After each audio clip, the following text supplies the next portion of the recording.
वञा थी वणकार ॾिठम पेर पुनूम जो। तव्हां सभिनी दोस्तनि जी ख़िदमत में हिकु नज़्म अर्ज़ आहे जंहिंजो उनवान आहे अधूदास वतन। हाय हिन वक़्त जे गाघ में विञाणासूं ॿई, वाट ते वण ऐं दिलि आ बीठी बूर झलियो।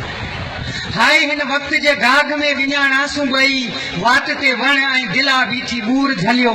रस्तो उहो ई साॻियो केच मकरान जो पासो ई पासो।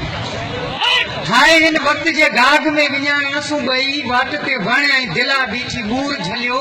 रस्तो उहो ई साॻियो केच मकरान जो पासो ई पासो। अधु आसमान जे हेठि पंहिंजो वरी विछड़ण थियो, लाज़मान जी भर हुई ला मकान जो पासो ई पासो। दिलि ही मुनकर बि हुजे हा त हुजे हा बहितर, इहो अफ़सोस जो माण्हुनि जे दिलनि में नाहे शहर, या कोई घर बि हुजे हा त हुजे हा बहितर। दिल ही मुनकर बि हुजे हा त हुजे हा बहितर, इहो अफ़सोस जो माण्हुनि जे दिलनि में नाहे शहर, या कोई घर बि हुजे हा त हुजे हा बहितर। प्लेटफॉर्म ते पोड़े जियां पंहिंजो सुतला भाग फिरी, ज़मीन पटड़ी जियां ऐं रेल जहिड़ो गगन आहे। पाण ॿई उन्ही देश जा राह कू जाना, जेको सारा शगुफ्ता जो ख़ामोश वतन आहे। पाण ॿई उन्ही देश जा राह कू जाना, जेको सारा शगुफ्ता जो ख़ामोश वतन आहे। दर बदर ऐं उदास नौजवान लॾो, माठ में धकड़ जी चुप नेठ थी बीठो। दर बदर ऐं उदास नौजवान लॾो, माठ में धकड़ जी चुप नेठ थी बीठो। नज़र हुन ते रखी थी हर ढिटीअ में वञे, पंहिंजे पाछे खां बि हल्को ऐं हेठि थी बीठो। चिरागनि जी हयाती में अंधेरो आ रुॻो, जिस्म जी जागराती खे पंहिंजी सावक आ। समुंड खे बुख थी लॻे त खाए थो ॿेड़ा। चिरागनि जी हयाती में अंधेरो आ रुॻो, जिस्म जी जागराती खे पंहिंजी सावक आ। समुंड खे बुख थी लॻे त खाए थो ॿेड़ा। टेलीफोन जी क़िस्मत बि समूरी गूंगी, छिक ॾेई छोली वॼे थी त ॻाए थो ॿेड़ा।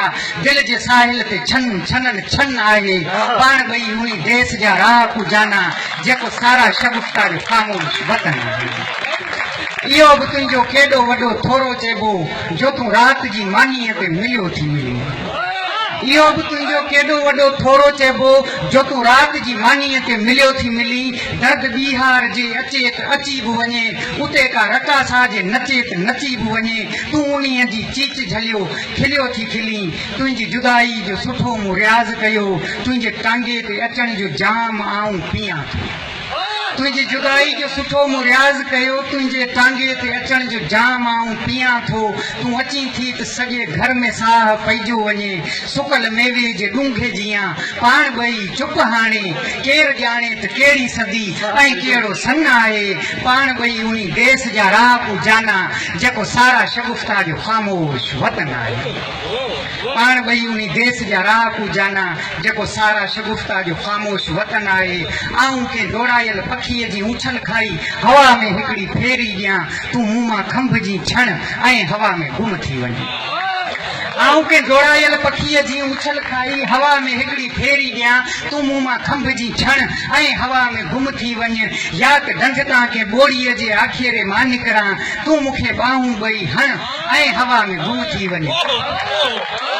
आऊं के दौड़ायल पखीअ जी उछल खाई, हवा में हिकिड़ी फेरी ॾियां, तूं मूं मां खंभ जी छण ऐं हवा में गुम थी वञे। या त ढंढतां के ॿोड़ीअ जे आखेरे मां निकिरां, तूं मूंखे ॿाहूं ॿई हण ऐं हवा में गुम थी वञे। अॼु त हीअं जा सभई हाल विञायो थी रखी जाना, हाय तूं मूंखे एतिरी न वण ऐं हवा में गुम थी वञे। ख़्याल सां खटता मूंखे खण ऐं हवा में गुम थी वञे। अॼु त हीअं जा सभई हाल विञायो थी रखी जाना, हाय तूं मूंखे एतिरी न वण ऐं हवा में गुम थी वञे। ख़्याल सां खटता मूंखे खण ऐं हवा में गुम थी वञे। ऐं तूं किंझर जे करे न सुतल का देवी आई, वरी को ॼाम अची ॼण ऐं हवा में गुम थी वञे। ऐं तुंहिंजो सब्ज़ जिस्म पान जो ॼण पन आहे, पाण ॿई उन्ही देश जा राह कू जाना, जेको सारा शगुफ्ता जो ख़ामोश वतन आहे। जेको सारा शगुफ्ता जो ख़ामोश वतन आहे, जेको सारा शगुफ्ता जो ख़ामोश वतन।